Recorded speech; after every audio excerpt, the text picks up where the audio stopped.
ધોરણ 12 સાયન્સમાં પાસ થયેલા વિદ્યાર્થીઓ અને વાલીઓની હાલની પરિસ્થિતિમાં એડમિશન અને કારકિર્દીના માર્ગદર્શન માટેનો ફ્રી ઓનલાઈન સેમિનાર યુટ્યુબ પર વિષય નિષ્ણાંતો દ્વારા રોજ અલગ અલગ વિષય પર લાઈવ પ્રોગ્રામ જેવા કે એન્જિનિયરિંગ એટલે શું, આવનારા સમયમાં કઈ બ્રાન્ચનું મહત્ત્વ, એન્જિનિયરિંગની દરેક બ્રાન્ચ વિશે અને તેમાં રહેલી તકોની જાણકારી, એડમિશન પ્રક્રિયા અને યુનિવર્સિટી વિશેની માહિતી, એન્જિનિયરિંગ સાથે બીજું શું કરી શકાય, આની માહિતી આ પ્રોગ્રામમાં મળશે.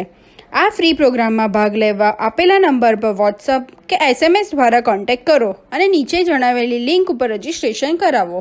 Thank you.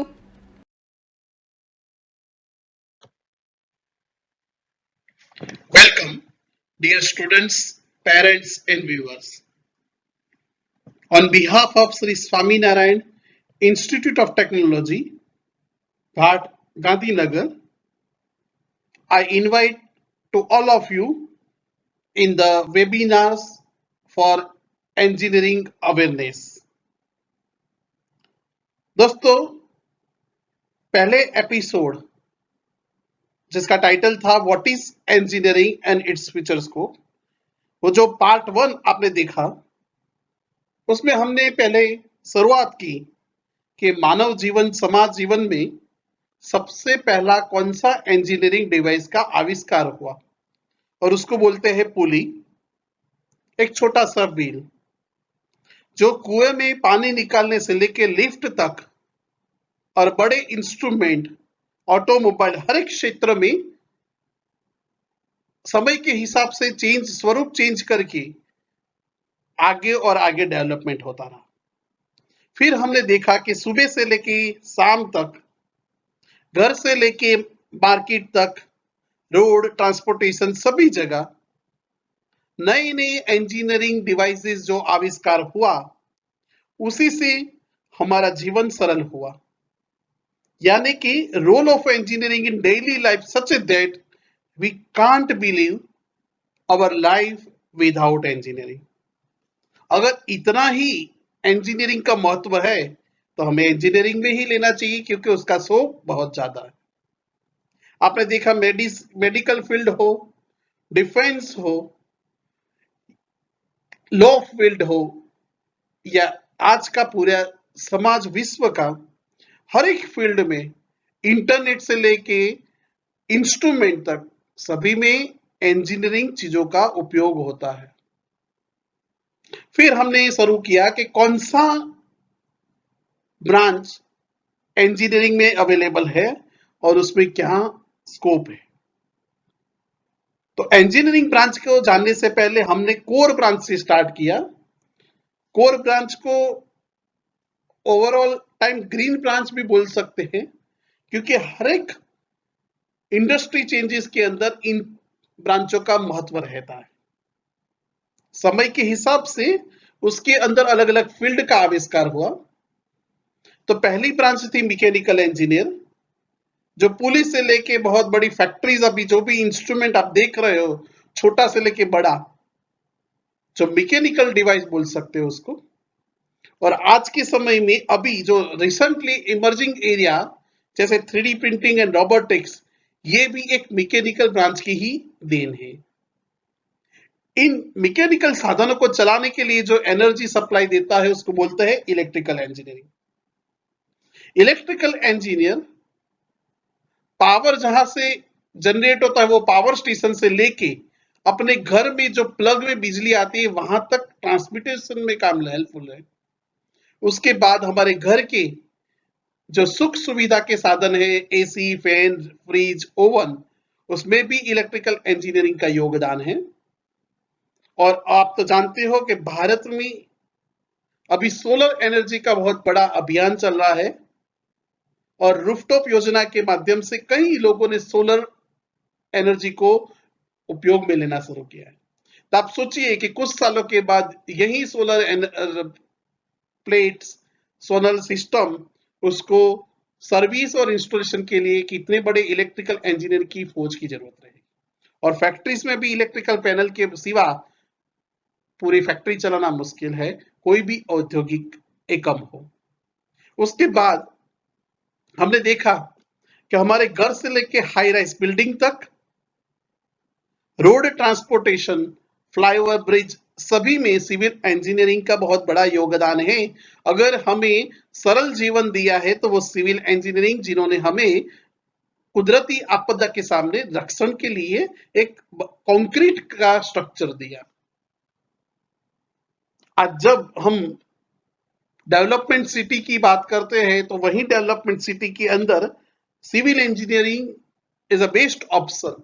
और जिनका फैमिली बिजनेस सिविल इंजीनियरिंग हो उनको तो सिविल इंजीनियरिंग में ही जाना चाहिए।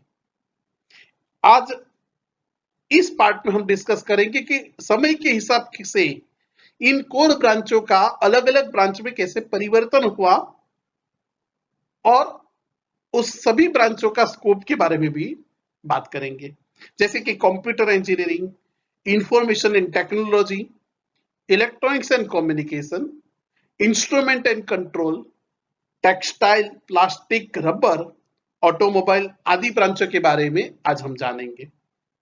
उसके बाद देखेंगे कि एडमिशन के टाइम नॉर्मली किसी ने सलाह दे दी और हमने एडमिशन ले लिया, ऐसा नहीं। कौन सी ब्रांच में मेरा इंटरेस्ट रहेगा फ्यूचर में, वही ब्रांच कैसे पसंद करें। और उसके बाद हम सबको 4 साल के बाद इंडस्ट्री में काम करना है, तो अभी जो इंडस्ट्री का रिवोल्यूशन हो रहा है, औद्योगिक एकम का जो बदलाव हो रहा है, वो इंडस्ट्री रिवोल्यूशन 4 के बारे में जानेंगे कि उसका फ्यूचर स्कोप क्या है। और अंत में हर एक फील्ड में इंसान का एक ही काम है, सफलता। तो सफलता कैसे मिले, वही मंत्र भी हम आज के इस एपिसोड में जानेंगे। तो चलिए स्टार्ट करते हैं। What is engineering and its future scope, part 2। अब बात करते हैं इंजीनियरिंग की डिफरेंट ब्रांचेस के। सबसे पहले अभी जो पॉपुलर है वो ब्रांच है कंप्यूटर इंजीनियरिंग, इंफॉर्मेशन टेक्नोलॉजी और कंप्यूटर साइंस इंजीनियरिंग। ये तीनों एक ही ब्रांच है, माइनर डिफरेंस है इसमें। नॉर्मली ये ब्रांच के अंदर जो लर्निंग होता है उसको बोलते हैं प्रोग्रामिंग, यानी सॉफ्टवेयर। ये कंप्यूटर है जो प्लेटफॉर्म पे वर्क करता है, उसको ऑपरेटिंग सिस्टम, विंडोज और लिनक्स जैसे होते हैं। और प्रोग्रामिंग में C++, जावा, HTML वेबसाइट डिजाइनिंग के लिए एडवांस जावा, पाइथन प्रोजेक्ट के लिए, और डेटाबेस मैनेजमेंट, डेटा स्ट्रक्चर जैसे सब्जेक्ट पढ़ाए जाते हैं। इन इंजीनियरों का वेबसाइट डेवलपर और वेबसाइट के अंदर जो ERP डिजाइन होती है उसके अंदर बहुत सारी सॉफ्टवेयर बेस्ड कंपनियां हैं जो यहां से फॉरेन के अंदर सॉफ्टवेयर सोर्सिंग का काम करते हैं, उसके अंदर बैंकिंग सेक्टर के अंदर, नेटवर्किंग के अंदर, और अभी तो साइबर सिक्योरिटी एंड फॉरेंसिक जैसे फील्ड भी ओपन हुए। ये इसके सिवा गवर्नमेंट जॉब में भी बहुत अच्छी अपॉर्चुनिटी है। कई लोग फ्रीलांसर करके भी अपना खुद का एक स्टार्टअप कर सकते हैं। ब्रांच के बाद नेक्स्ट लेते हैं electronics and communication as well as instrument and control. Electronics के साथ ये सब ब्रांच के अंदर कम्युनिकेशन एक इंपॉर्टेंट चीज है। आप जानते हो कि कम्युनिकेशन टेलीफोन से लेके आज के स्मार्ट मोबाइल का यूज हुआ है। ये इलेक्ट्रॉनिक्स एंड कम्युनिकेशन ब्रांच के अंदर माइक्रो प्रोसेसर, माइक्रो कंट्रोलर पढ़ाते हैं। ये कंट्रोलर एक छोटी सी लेके बहुत बड़ी कंट्रोलिंग सिस्टम, ऑपरेटिंग सिस्टम जैसे कोई इंस्ट्रूमेंट होता है। मैं आपको एक सिंपल एग्जांपल दूं तो आप जानते हो कि अभी एम्ब्रॉयडरी का बिजनेस बहुत बड़ा चल रहा है अहमदाबाद में, जहां चाइना से बहुत सारी बड़ी बड़ी मशीन लाते हैं और 10-10, 15-15 अलग अलग स्टिचेस वर्क एक साथ सिर्फ प्रोग्रामिंग से होते हैं। वही प्रोग्रामिंग एक माइक्रो कंट्रोलर के थ्रू होता है। मोबाइल एंड सैटेलाइट कम्युनिकेशन भी इसी में आता है। और अभी तो internet on things, VLSI, ASIC, C++, Python, ये सब इन ब्रांचों में पढ़ाया जाता है। और IC में पूरा इंडस्ट्रियल कंट्रोलिंग पैनल सिस्टम भी पढ़ाया जाता है। इनका स्कोप होता है MNC कंपनीज में, जहां सिर्फ सॉफ्टवेयर नहीं हार्डवेयर भी प्रोजेक्ट के अंदर इन्वॉल्व होते हैं। उनका बेनिफिट ही यही है कि वो हार्डवेयर प्रोटोकॉल को समझ सकते हैं। इंडस्ट्रियल कंट्रोलिंग और मॉनिटरिंग भी अभी एक बहुत बड़ा चीज है जो IoT यानी इंटरनेट ऑन थिंग्स के द्वारा क्लाउड पे मॉनिटरिंग होगा, उसमें भी इनका बहुत बड़ा स्कोप रहेगा। गवर्नमेंट जॉब और खुद का बिजनेस स्टार्टअप भी इस फील्ड में कर सकते हैं। उसके बाद डिस्कस करते हैं केमिस्ट्री रिलेटेड इंजीनियरिंग फील्ड, जिसमें chemical engineering, environmental engineering, mining, इन ब्रांचों का आता है। इसमें मटेरियल और उसका जो स्ट्रक्चर होता है वो पढ़ा जाता है। इसको एप्लाइड केमिस्ट्री भी बोल सकते हैं, जिसमें हीट ट्रांसफर एंड फ्लूइड के कंप्यूटेशंस पढ़ाए जाते हैं। जबकि एनवायरमेंट के अंदर pollution control and waste water management पढ़ाया जाता है। ये स्पेसिफिकली केमिकल रिलेटेड ब्रांचेस है। और माइनिंग का तो आप जानते ही हो कि माइनिंग सर्विंग एंड माइनिंग का भी अभी स्कोप अच्छा है, लेकिन ये स्पेसिफिक एरिया में ये ब्रांचेस चलती है, जहां केमिकल का पूरा जीआईडीसी या एनवायरमेंटल जो गवर्नमेंट सेक्टर्स में हर एक म्युनिसिपल कॉर्पोरेशन में भी अपॉर्चुनिटी है, माइनिंग का स्पेसिफिक रीजन में यूटिलाइज होता है through private and government departments. अब बात करते हैं उन specific business oriented engineering branch की, जैसे textile, rubber engineering, automobile engineering and plastic engineering. ये सब डिपेंड्स करता है आप कहां रहते हो और where you want to live, because every GID sector has some specialization. जैसे कि अंकलेश्वर में केमिस्ट्री का है, सूरत के वहां टेक्सटाइल का है। टेक्सटाइल के अंदर यार्न मैन्युफैक्चरिंग और पूरे टेक्सटाइल मैन्युफैक्चरिंग यूनिट का प्रोसेसिंग पढ़ाया जाता है। जबकि रबर के अंदर rubber physics and rubber compounding material, reinforcement of elastomers, ये सब रबर टेक्नोलॉजी के अंदर पढ़ाया जाता है।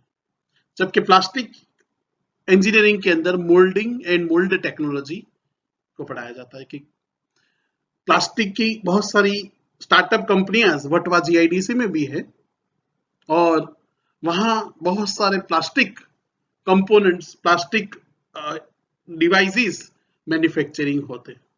सिमिलरली आप जानते हो कि automobile companies now open in Gujarat, तो वहां भी एक अच्छी अपॉर्चुनिटी है कि जिसके अंदर आप ऑटोमेटिव मैन्युफैक्चरिंग प्रोसेस और टेक्नोलॉजी पढ़ते हो, petrol and diesel engine, now hybrid also technology comes in market, तो हाइब्रिड टेक्नोलॉजी को भी इसके अंदर पढ़ाया जाता है। ये सब डिपेंड है कि आपका फैमिली कौन सा रिलेटेड है, आपके एल्डर ब्रदर सिस्टर, और जिससे आपको मार्गदर्शन भी मिल सके। और उसके साथ साथ मैं ये भी कह सकता हूं कि आपको भी कौन से सब्जेक्ट में इंटरेस्ट है। इंजीनियरिंग की अलग अलग ब्रांच हमने जानी, अब देखते हैं कि कौन सा फील्ड हमें चुनना चाहिए। स्कूल एजुकेशन के बाद कॉलेज का इंपॉर्टेंस यही रहता है कि कॉलेज आपको कैरियर देगा, पहचान देगा। ईश्वर ने जन्म दिया, माता पिता ने नाम दिया, अब पहचान हमारे हाथ में। हमें वकील बनना है, डॉक्टर बनना है, कंप्यूटर इंजीनियर बनना है, मैकेनिकल इंजीनियर बनना है, क्या बनना है? और बनना क्यों है? सफल होने के लिए। और ऐसा भी नहीं है कि अगर मेरा भाई सफल डॉक्टर में हुआ तो मैं भी हूंगा, या मेरे क्लास में जो मेरे साथ पढ़ता था वो मेरा फ्रेंड वो कंप्यूटर इंजीनियर में गया तो मैं भी कंप्यूटर इंजीनियर बन जाऊं। नहीं, ये खुद की रुचि और खुद के स्किल पर डिपेंड करता है। और सफलता आपके हाथों में है, नहीं कि आप कौन से फील्ड में जा रहे हैं। अभी यही टाइम है राइट पाथ चुनने का। अगर हमारी सफलता बॉम्बे लिखी हो और हम मेहसाना की तरफ चले जाए तो, यानी हमें प्रॉपर फील्ड पसंद करना है अपने इंटरेस्ट के हिसाब से। यहां पर बहुत सारे फील्ड है और अपॉर्चुनिटी सभी में है। एक बात समझ लीजिए कि आज की टेक्नोलॉजी मल्टी डिसिप्लिनरी टेक्नोलॉजी हो गई है।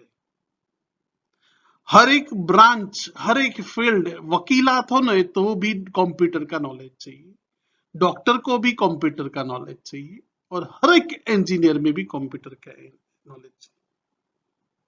बैचलर ऑफ साइंस 3 साल का होता है, बीकॉम 3 साल का होता है, बीसीए आदि सब बैचलर 3 साल के होते हैं, जबकि इंजीनियरिंग एंड टेक्नोलॉजी में बैचलर 4 साल का होता है।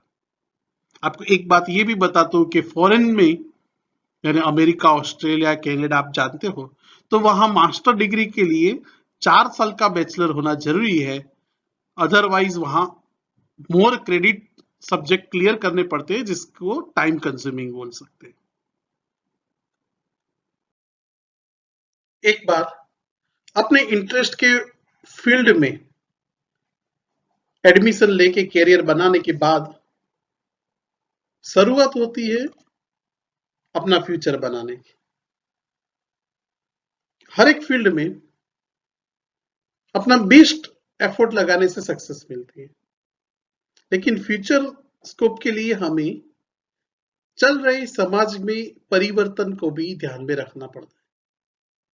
आप जानते हो कि बहुत साल पहले मैंने जब पुली की बात की थी, इंजीनियरिंग चीजों के आविष्कार, उसके बाद अलग अलग इंजीनियरिंग चीज डिवाइसेस का आविष्कार हुआ और इंडस्ट्री का एनवायरमेंट भी चेंज होता रहा। आप जानते हो कि बहुत साल पहले जैसे बैंकों के अंदर कैश की थप्पियां लेके जानी पड़ती थी और वो लेके वापस आना पड़ता था, पूरा कागज से व्यवहार होता था, और एक चेक और डिमांड ड्राफ्ट क्लियर करने के लिए 4 से 5 दिन, 6 दिन लग जाते थे। लेकिन आज सिर्फ एक क्लिक करके IMPS और RTGS से हम विद इन 10 सेकंड में एक जगह से दूसरी जगह पैसा भेज सकते हैं। इसे बोलते हैं रिवॉल्यूशन। तो इसी तरह इंडस्ट्री के अंदर भी रिवॉल्यूशन अलग अलग आए थे और आने वाले। जैसे कि हम बात करें कि सबसे पहला जो रिवॉल्यूशन था उसको इंडस्ट्री 1.0 बोलते, जिसमें क्या था कि स्टीम इंजन, पावर इंजन और वीविंग लूम एक बड़ा कारखाना रहा करता था, जहां आदमियों बैठ के काम करते थे मशीनों में, और वो खुद मटेरियल डंप करते थे और उसमें से जो बना हुआ प्रोडक्ट निकालते थे। लॉन्ग प्रोसेसर था, हैवी साधने थे, और हर एक साधनों को ऑपरेट करने के लिए मेन पावर भी बहुत ज्यादा लगता था। ये 1784 की बात है, यानी 200 साल पहले की। इसके बाद 1870 में दूसरा इंडस्ट्री रिवॉल्यूशन आया, क्योंकि अब तक जो भी बनता था, वो जो प्रोडक्शन था, वो उसी इलाके और यही कंट्री में खप जाता था, जबकि उसकी डिमांड ज्यादा बढ़ने लगी, पॉपुलेशन बढ़ने लगा। तब चीज माइक्रो कंट्रोलर, माइक्रो प्रोसेसर, जो मैंने आपको अभी इलेक्ट्रॉनिक्स एंड कम्युनिकेशन में बताया, कि उसके हिसाब से एक प्रोग्रामिंग करके मल्टीपल मास प्रोडक्शन कर सकते थे। यानी कि अब असेंबली लाइन, यानी कि इलेक्ट्रिकल सिग्नल देके मशीन को ऑटोमेटिक ऑपरेट करना सिखाया, और एक ही मशीन से हमें मल्टीपल आउटपुट मिलने लगे। बस धीरे धीरे वहां से शुरुआत हुई कि एक बड़ी सी फैक्ट्री में टेक्सटाइल के कापड़ बनने लगे, एक ही साथ औजार बनने लगे, यानी कि मास प्रोडक्शन का जमाना आया। तब से लेके धीरे धीरे धीरे कंप्यूटर का युग आया, उसको बोलते हैं 1969 में इंडस्ट्री रिवॉल्यूशन 3, जहां असेंबली लाइन थी वो अब ऑटोमेशन में कन्वर्ट होने लगा, जहां बड़ी बड़ी इलेक्ट्रिक लाइन थी वो अब कंप्यूटर और इलेक्ट्रॉनिक्स से लगने लगी। पहले इलेक्ट्रिकल एनर्जी यानी हाई वोल्टेज AC वोल्टेज पे काम लगता था, अब वही एक 5 से 12 वोल्ट के बीच में काम करने लगा पूरा डिवाइसेस। क्या आप एक प्रोग्राम लिखो, कंप्यूटर के साथ जोड़ दो, वो प्रोग्राम आपका मशीनरी कंट्रोल करे। आप कंप्यूटर के ऊपर एक ऑटोमेशन लिख दो, स्टेप बाय स्टेप वो प्रोसेस करने लगे। लेकिन वहीं से शुरुआत हुई कि मेन पावर कम होने लगा और कंप्यूटर ज्यादा बढ़ने लगे। उसका बेनिफिट भी होता था कि एक काम में बहुत एक्यूरेसी, परफेक्ट रिजल्ट मिलने लगे, और दूसरा कि नेगेटिव इफेक्ट भी हुआ। तो आप जानते हो कि समय के बदलाव के हिसाब से, परिवर्तन के हिसाब से लोग बदलने लगे। पहले जो लोग इलेक्ट्रिकल लाइंस पे काम करते थे, अब वो धीरे धीरे कंप्यूटर सीखने लगे, इलेक्ट्रॉनिक्स का मैन्युफैक्चरिंग बढ़ने लगा। और कंप्यूटर के बाद आप जानते हो कि मोबाइल आया, सेल फोन, उसके बाद स्मार्टफोन आया, इलेक्ट्रॉनिक्स डिवाइसेस पूरा फुल फैक्ट्री कंट्रोल करने लगी। उसके बाद सिनेमा हॉल और मल्टीप्लेक्स का भी जमाना है। ये सब इंडस्ट्री स्टैंडर्ड रेवोल्यूशन 3 में आया।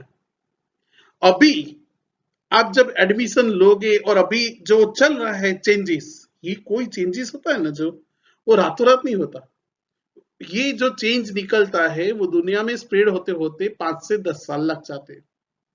हर एक देश अपनी इकोनॉमी के हिसाब से वो रिवोल्यूशन को एक्सेप्ट करता है, और फिर पूरा इंडस्ट्री एनवायरमेंट उस रिवोल्यूशन के हिसाब से चेंज होता है। अभी आप जानते हो कि इंटरनेट इजीली अवेलेबल मिलने लगा, यानी हमारा डेटा एक इंटरनेट पे पड़ा रहता है। पहले आपको फाइलों एक जगह से दूसरी जगह ले जानी पड़ती थी। आप जानते हो कि पहले के जमाने में रिकॉर्ड्स, आप पुलिस डिपार्टमेंट को देखो, कितने सारे रिकॉर्ड्स, गवर्नमेंट के रिकॉर्ड्स, सब लैंड के रिकॉर्ड, सब पेपर पे रहता था। उसको फिर डिजिटलाइजेशन यानी कि स्कैनिंग करके कंप्यूटर में रखने लगे। और अब तो ऐसा हो गया है कि हमारे डॉक्यूमेंट कहीं पे भी कोई हार्ड डिस्क या हार्ड ड्राइव ले जाए बिना, इंटरनेट के माध्यम से हम अपने ड्राइव में रख दे सकते हैं। आप जानते हो गूगल जैसी ईमेल सर्विस प्रोवाइडर अब आपको ड्राइव प्रोवाइड करती है। आप अपनी वीडियो फाइल या अपने डॉक्यूमेंट्स सब ड्राइव में रख के कोई भी कंट्री में जाए, वहां से आप ये ओपन कर सकते हो। उसको बोलते हैं क्लाउड, जो सर्वर पे रहता है। क्लाउड यानी बादल, आकाश में रहता है। इसी तरह हमारा डेटा भी एक डेटा सर्वर में रहता है, जिसको क्लाउड बोल सकते हैं। उसका हम कहाँ उपयोग कर सकते हैं? दुनिया में कोई भी जाके जहां इंटरनेट हो, हम इंटरनेट के माध्यम से अपनी फाइलों को एक्सेस कर सकते हैं। इसको बोलते हैं इंडस्ट्री 4। इसके अंदर साइबर फिजिकल सिस्टम का डेवलपमेंट होगा। सभी चीज हम इंटरनेट से सोचेंगे और इंटरनेट से ही ऑपरेट करेंगे। आपने अभी भी टीवी में देखा होगा कि बहुत सारे एसी की एडवर्टाइज आती है। ऑफिस में बैठा बैठा ऑफिसर अपने घर का एसी मोबाइल से चालू करता है, वो घर जाता है तो उसका बेडरूम ठंडा मिलता है। यही कॉन्सेप्ट है इंटरनेट ऑफ थिंकिंग्स। ये नेटवर्किंग बढ़ जाएंगे, फाइबर ऑप्टिक्स और वाईफाई से हाई स्पीड कम्युनिकेशन होगा, और फ्यूचर में सब पूरा होम कंट्रोलिंग होगा, सिक्योरिटी भी कंट्रोल बाय ऑन इंटरनेट होगा। यानी कि अभी हम जो भी इंजीनियरिंग पढ़ेंगे उसके अंदर हमें क्लाउड कंप्यूटिंग का पढ़ना जरूरी है। रोबोटिक्स, 3D प्रोटोटाइप मॉडलिंग जो मैकेनिकल में आता है, स्मार्ट सिटी डिजाइनिंग सिविल में आएगा, उसमें भी आईओटी यूज होगा। कंप्यूटर ब्रांच को तो खुद को होगा। इलेक्ट्रॉनिक्स प्रोटोकॉल के हिसाब से ये सब हार्डवेयर बनाएंगे। आप नहीं मानोगे, अभी मेरे साथ इसी वाले ने बच्चों ने ऐसा प्रोजेक्ट बनाया है कि कोई एक फार्म हाउस के अंदर सब्जियां, फूल जो भी उगाने के लिए जमीन में रखते हैं, उसके अंदर सेंसर रख दिया। इंटरनेट के माध्यम से ह्यूमिडिटी जमीन की देख के जब पानी की जरूरत हो तो वो पानी ऑटोमेटिक एक टंकी में से अंदर जाता है। उसके साथ केमिकल रख दिए कि क्या क्या अंदर न्यूट्रिशन चाहिए, उसके हिसाब से वो इंटरनेट पे कैलकुलेशन होता है और वो वहां आपके जमीन पे हो जाता है। Everything data will be available on internet, and अभी जो भी डेटा है वो ह्यूमन की तरह सोचेगा और मशीन लर्निंग एक नया फील्ड उत्पन्न होगा, जिसमें पुरानी सब डेटा को मिला के वो खुद ब खुद कंप्यूटर सोचेगा कि मुझे अभी ये सिचुएशन में क्या स्टेप लेना है, उसके हिसाब से इंटरनेट के माध्यम से खुद कंप्यूटर कंट्रोल करेगा पूरे अलग अलग फील्ड को। लेकिन आप सोचिए, इसके अंदर भी हर एक ब्रांच का खुद का इंपॉर्टेंस है। चाहे आप इलेक्ट्रिकल में हो, लेकिन ये रिवॉल्यूशन को समझ के आप इलेक्ट्रिकल की अप्लायंसेस बना सकते हो। अगर आप मैकेनिकल में हो तो बेस्ट है, क्योंकि हर एक डिवाइस को आपको ऐसे भी हार्डवेयर चाहिए, लेकिन वो कनेक्ट होगा क्लाउड के माध्यम से। कंप्यूटर में फील्ड में हो तो आप डेटाबेस एंड मशीन लर्निंग सीखिए। इलेक्ट्रॉनिक्स में हो तो आप अलग अलग सेंसर से लेके सीसीटीवी, और अभी ये कोरोना के सिचुएशन में अभी एक नया हेलमेट निकला है कि दूर से बैठे बैठे हुए सामने आते हुए लोगों को पहचान भी सकता है, फेस रिकॉग्नाइज भी कर सकता है, और थर्मल सेंसर के द्वारा हर एक का टेम्परेचर भी मेजर करके कंप्यूटर को मिल सकता है। यानी कि हर एक फील्ड में ये automation using cloud industry revolution for में बहुत अच्छी अपॉर्चुनिटी है। सिर्फ हर एक इंजीनियर को through out the life time knowledge earning करना जरूरी है। नई टेक्नोलॉजी के साथ खुद को अपग्रेड करना जरूरी है। Way of success. किसको सफलता नहीं चाहिए? हर एक इंसान को, छोटा है या बड़ा, पढ़ा हुआ है या अनपढ़, सबको सफलता अच्छी लगती है। लेकिन सफलता के पीछे जाने से अच्छा है कि खुद को ऐसा कैपेबल बनाओ कि सफलता खुद ब खुद मिले। आप सब लोगों ने 3 इडियट तो मूवी देखी होगी। उसमें हीरो ने एक बहुत अच्छी बात की है, बच्चा काबिल बनो काबिल, कामयाबी तो साली जख मार के पीछे भागेगी। यानी कि अपने को खुद कैपेबल बनाओ। अब be capable my dear, success will follow you no matter what. इसी तरह इंजीनियरिंग में बहुत सारे फील्ड है। अपनी इंटरेस्ट और रुचि के फील्ड को ही पसंद करना चाहिए। यहां मैं स्पेशली पेरेंट्स को कहूंगा कि न्यूज़पेपर में, मीडिया में या पड़ोस में किसी ने ये ब्रांच ले ली तो मुझे मेरा बच्चा इसी में पढ़ाना चाहिए, ऐसा मत करो। उसको कौन से फील्ड में इंटरेस्ट है उसी में पढ़ाओ। आप देखते हो बहुत सारे लोग डॉक्टर बनते हैं, लेकिन उन सभी की मल्टी स्पेशलिटी हॉस्पिटल नहीं बनती। यानी कि सभी एमबीबीएस वाले सर्जन भी नहीं बनते, और उसमें सभी सर्जन में कोई एक्सपर्ट और फेमस भी नहीं बनता। वो डिपेंड करता है कि इंसान ने अपने खुद का पसंदगी का फील्ड पसंद किया है तो उसकी रुचि रहेगी कि क्या क्या नया कुछ आविष्कार हो रहा है दुनिया में, उसको कैसे मैं अपने कैरियर में, अपने फील्ड में उसका यूटिलाइज करूं, उपयोग करूं, और उसको मेरी सफलता में ले जाऊं। आप देखोगे हमारे सामने बहुत सारे एग्जाम्पल है, जैसे कि एक जमाने में वेटर हुआ करता हीरो, आज सुपर हीरो अक्षय कुमार। उसने भी बहुत सारी स्ट्रगल करके खुद को अपनी पहचान दी, लेकिन उसके पास एक ध्येय था। एक छोटे से गांव में बाहर निकल के धीरू भाई अंबानी ने रिलायंस जैसी बहुत बड़ी इंडस्ट्री रच दी। रिलायंस का नाम पूरे वर्ल्ड में फेमस कर दिया, आज एशिया की टॉप कंपनी है। उन्होंने दिया एक मंत्र के कर लो मुट्ठी में दुनिया पूरी। यानी कि अगर आपके पास सपने हैं, सपने पूरे करने के लिए एक चाह है तो आप कुछ भी कर सकते हो। आप सोचो कि आतंकवादियों के एरिया से बाहर निकलकर मलाला ने गर्ल्स को एजुकेशन के लिए एक आइडियल मॉडल के रूप में अपने को स्थापा। बहुत संघर्ष करके मलाला बाहर निकली और उसने पूरे विश्व को ये बताया कि क्या सिचुएशन है। हिम्मत होनी चाहिए, साथ में सक्सेस ऐसे नहीं मिलती। अब बिल गेट्स जो खुद ग्रेजुएट नहीं हुआ, लेकिन आज उन्होंने जो प्रयत्न किया कि हम पूरा कंप्यूटर युग विश्व को दिया, इस माध्यम से ही मैं आपके साथ जुड़ा हूं। ये एक बिल गेट्स की देन है।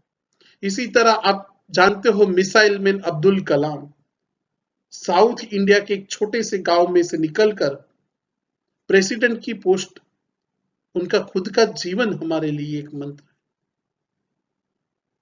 भारत को एक मिसाइल मैन बहुत अच्छी एक पहचान दी। उन्होंने भी बोला कि लाइफ के एंड तक आपको काम करना चाहिए। वो खुद एक लेक्चर लेते लेते हुए अंतिम क्षणों में गए थे। इसी तरह एक छोटे से गांव में से निकलकर आज पूरे विश्व में फेमस अपने प्रधानमंत्री श्री नरेंद्र भाई मोदी को कौन नहीं जानता।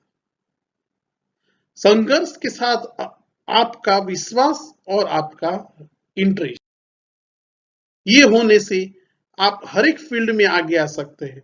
ऐसा नहीं है कि इंजीनियर्स को सिर्फ पूरी जिंदगी इंजीनियरिंग के काम करना है। वो नया आविष्कार करके खुद की कंपनी बना सकते हैं, सीईओ बन सकते हैं, मैनेजर बन सकते हैं, कोई फाइनेंस कंपनी में भी हेड हो सकते हैं या पॉलिटिक्स में भी। बहुत सारे क्रिकेटर भी है जो खुद इंजीनियर है। स्पोर्ट्स से लेकर हर एक आदमी उसकी चाह के हिसाब से, उसकी इंटरेस्ट के हिसाब से खुद ब खुद वो सफलता का रास्ता बनाता है। बस मन में एक चाह होनी चाहिए कि मैं जो आज पढ़ा हूं उसको मुझे कैसे सफलता में परिवर्तन करना है। एज एन इंजीनियर मैं अपने अनुभव से मैं बताता हूं कि जब भी मैं कहीं पे भी जाता हूं तो मैं क्या देखता हूं, आप मूवी देखने जाते होंगे तो मूवी में हीरो हीरोइन या कैरेक्टर क्या करते हैं वो आप देखते होंगे। नॉर्मली मैं जब मूवी में जाता हूं तो मैं देखता हूं कि हीरो हीरोइन के सिवा क्या क्या टेक्नोलॉजी वहां यूज हुई है, कौन सी चीज है जो अभी वीएफएक्स के माध्यम से डुप्लीकेट बना के रखी है, क्या उसको पॉसिबली हम कर सकते हैं। आज सोचो कि कोरोना के इस समय में क्या क्या नए आविष्कार हुए, लोगों ने सोचा। महामारी में जब एक पड़कार आया तो उसको भी नहीं बैठे हुए लोगों ने कुछ ना कुछ सोच के नए नए चीजों का आविष्कार किया। तो सफलता उसे ही मिलती है जो पढ़ने की, कुछ नया जानने की रुचि रखता। एडमिशन अवेयरनेस का ये प्रोग्राम हम Shri Swaminarayan institute of technology के माध्यम से आपके पास लेके आए हैं। आइए मैं जरा आपको एसएसआईटी के बारे में बता दूं। एसएसआईटी एआईसीटी न्यू दिल्ली से अप्रूव्ड इंस्टीट्यूट है और गवर्नमेंट यूनिवर्सिटी गुजरात टेक्निकलॉजिकल यूनिवर्सिटी के साथ एफिलेटेड है, यानी कि एग्जाम और degree certificate government university GTU से मिलेगा। यहाँ पोस्ट ग्रेजुएशन में एमसीए चलता है, जबकि 12th साइंस के बाद इंजीनियरिंग में 5 ब्रांच है: civil engineering, computer engineering, electrical engineering, electronics and communication engineering and mechanical. इन सभी में एक एक डिवीजन है, यानी कि 60 सीट्स है। यहाँ का मेन मोटिव है क्वालिटी देना। क्वालिटी में हम बिलीव करते हैं, नहीं कि क्वांटिटी में। आप जानते हो बहुत सारी छोटी सी कॉलेजों में फैक्ट्रियों की साइज में स्टूडेंट्स की इनटेक है, जहां रिसोर्सेस और प्रोफेसर इतने सारे स्टूडेंट्स में बांटे जाते हैं, जबकि हम 1-to-1 इंटरेक्शन क्वालिटी आउटपुट्स पे मानते हैं। वर्ल्ड क्लास यूनिवर्सिटी के कोकरल के हिसाब से हमारी यहाँ library, e library and laboratory सज्जज है और आईआईटी बॉम्बे के संलग्न से OSTC club, robotics club, red hat Linux club, IoT labs, ऐसी बहुत सारी लैब जो आईआईटी से संलग्न है। मास्टर ऑफ एजुकेशन में मास्टर ऑफ कंप्यूटर एप्लीकेशन चलता है। सिटी के बहुत पास से आपने एयरपोर्ट तो देखा ही होगा अहमदाबाद का, वहां इंदिरा ब्रिज से एसपी रिंग रोड के कॉर्नर पर ही कॉलेज है। कॉलेज के 5 किलोमीटर के दायरे में चांदखेड़ा, साबरमती, मोटेरा, सुगढ़ भाट, सरदार नगर, नरोड़ा आता है, जबकि बापूनगर, ओडाऊ, मणिनगर, निकोल, नरोड़ा, गांधीनगर के सब सेक्टर्स, सरगासन, ये सब 10 किलोमीटर के दायरे में आते हैं। हर एक मुख्य जगह पे मेन रोड पर कॉलेज की बस सर्विस है और उसके अलावा अहमदाबाद म्युनिसिपल कॉरपोरेशन की बस, गुजरात एसटी निगम की बस एंड गांधीनगर म्युनिसिपल कॉरपोरेशन की बस भी ये कॉलेज के पास आती है। यहाँ पे आपको इनोवेशन, स्टार्टअप, स्किल डेवलपमेंट ये सब मिलेगा। एक रिलीजियस के साथ जुड़ा हुआ ये इंस्टीट्यूट मोरल एजुकेशन के लिए फेमस है। यही इंस्टीट्यूट एडमिशन लेने से पहले एक बार जरूर विजिट करेंगे, ऐसी मैं अपेक्षा रखता हूं। आप अपने मित्रों को भी बताइए कि यही वेबिनार्स के माध्यम से आप इंजीनियरिंग में सब कुछ कैसे होता है ये जान सकते हैं। आज ये सेकंड एपिसोड में मैंने आपको हर एक इंजीनियरिंग के ब्रांच के बारे में ओवरव्यू दिखाया। आगे से हम प्रसिद्ध किया हुआ टाइम टेबल के हिसाब से हर एक ब्रांच में उसके एक्सपर्ट्स आपको डीप में ले जाएंगे।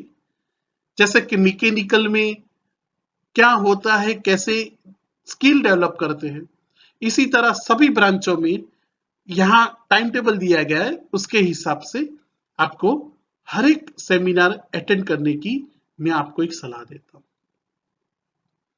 आपके कुछ सुझाव हो तो आप हमें व्हाट्सएप या एसएमएस के माध्यम से कर सकते हैं।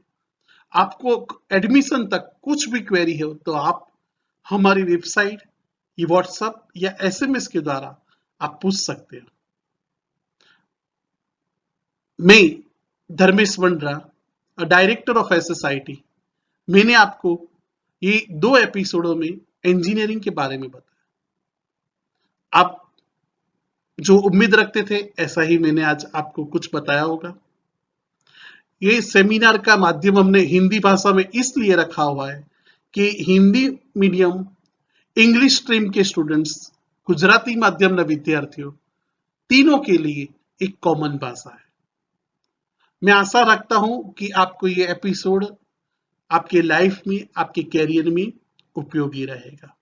यही उम्मीद के साथ आपका दिन सफल रहो, मंगलमय रहे, ऐसी शुभकामना के साथ जय हिंद, जय भारत।